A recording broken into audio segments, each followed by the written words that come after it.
Hello, my name is Dan Oakes. I'm the creator of Cookin', and I'm going to show you a feature today that is mind-blowing. It's so cool. I can't wait to show it to you. Now check this out. I'm using my iPad right now, but this feature works on your iPhone.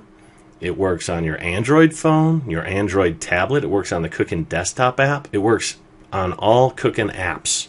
Okay, what I'm going to do, so I'm going to tap My Recipes. I'm going to choose the Side Dishes chapter, and in the top right corner here, I'm going to tap what we call the More Options menu, and now you'll see an option called Scan Recipe. I'm going to choose that, and now Cookin' says, do you want to shoot a photo with your camera or choose a photo from the photo library? I'm going to choose camera.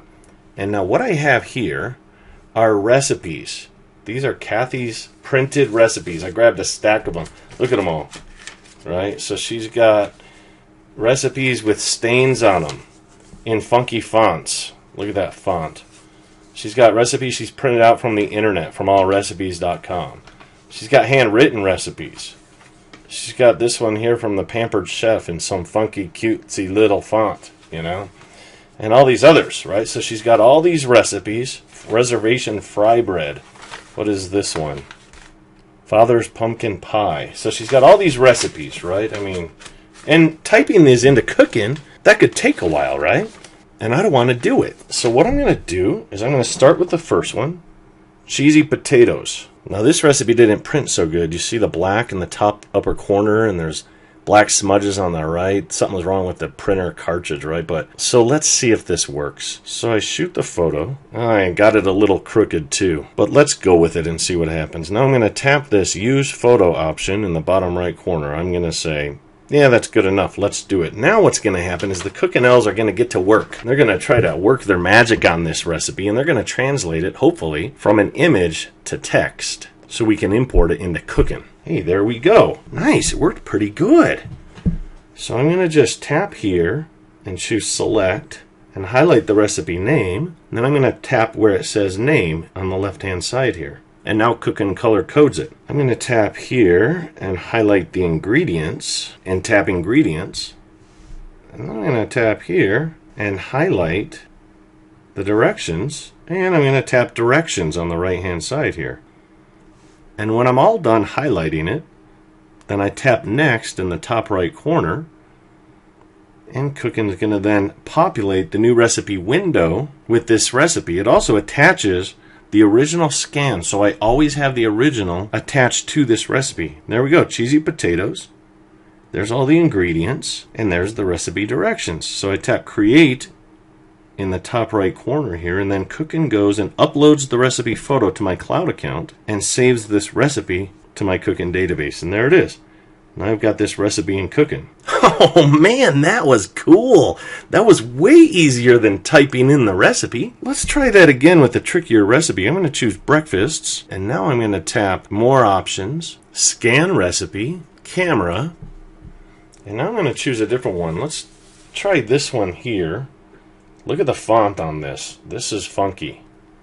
And this has got a stain in the top right corner. I mean, this is legit Kathy's recipe collection, and this is a mess here. But it's not a problem. Here's what I'm going to do. I'm going to shoot a photo of this recipe.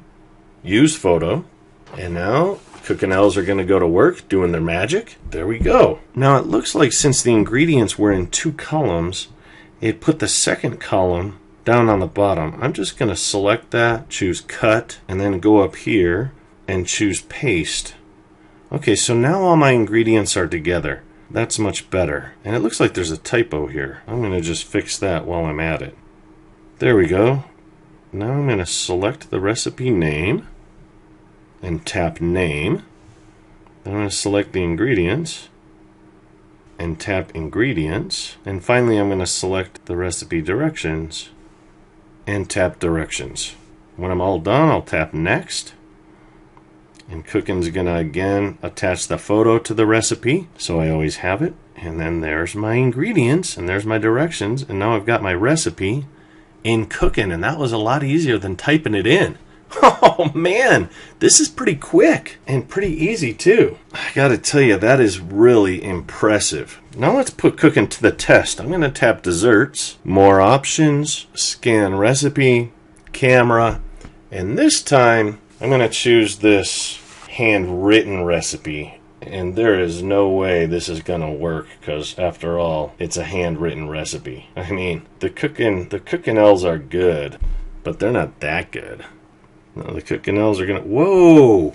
Now that's pretty amazing. Let's highlight the recipe name. I mean, this was handwritten. Are you kidding me right now? Okay, I got the title. Now I noticed there's not a space here between the 1 and the C, so I'm going to insert a space. I didn't get the 1 in front of the cup either for butter, so I'm going to do that. So I got to do a little bit of editing. Same thing with the sugar. And I need another space here. So, I mean, you know, I got to do a little cleanup here, right? But when you consider that this was a handwritten recipe, I mean, that's not bad. That's not bad at all. And vanilla's not quite right. Let's see. Oh, there we go. It's recommending the correct spelling of it. There we go. Now I'm going to just highlight the ingredients here. Tap ingredients. And for the directions, I'm just going to tap on this microphone button on the keyboard here and read this in because it was really short and simple. Roll into balls, period. Flatten with fork, period. Sprinkle with sugar, period.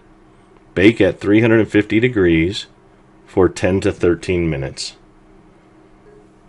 Okay, pretty easy. Now I'm just going to select that and tap directions. Okay, my recipe's all set to go. I'm going to tap next. And there we go. I got my handwritten recipe scanned into cooking with a little bit of extra work. So that's pretty fantastic. If you ask me, I think that's actually remarkable. Now here's what you're going to want to do. Are you ready for this? Okay, you're going to go and tap on your camera icon. Okay, and what you need to do is shoot one photo after another, after another, after another. Just shoot photos of all your recipes. Okay, just go one by one through all of them and just shoot the photos all at once. And then what you do is when you're out and about, instead of browsing Facebook and wasting time there, right? Just when you have time and you're doing nothing, then use that opportunity to go through and import all your recipes into Cooking. So when you're in Cooking, you're going to go more options, scan recipe, and then this time I'm going to choose photo library, right? All photos, and now I'm going to choose down here the last recipe that I just shot a photo of. Boom, Father's pumpkin pie. So shoot all your photos first when you're at home, and then later when you're out and about and you got, instead of browsing Facebook and looking at that, reading the news and whatever else you do, instead, when you got time to kill, scan your recipes into Cooking. It's fun. And before you know it, you're going to have your entire recipe collection, all those print. Then you can take and throw all those printed recipes away because you got a photo of them and you got the recipe in Cooking, so you don't need it anymore. And with your recipes in Cooking, you can scale them, you can adjust the serving sizes, you can analyze nutritional values. You can add them to menus and make shopping lists. You can email them, share them with family and friends. You can publish your own electronic cookbook online. You can print a family cookbook to give to family and friends. Oh man, so many cool things you can do once you get your recipes in Cooking. I hope you love the new feature. Let's give a round of applause to the DVO programmers. These guys are amazing. Way to go, DVO engineers. I'm telling you, these guys work tirelessly, daily, to add cool new features like this to Cooking, to make your life better. I hope you love it.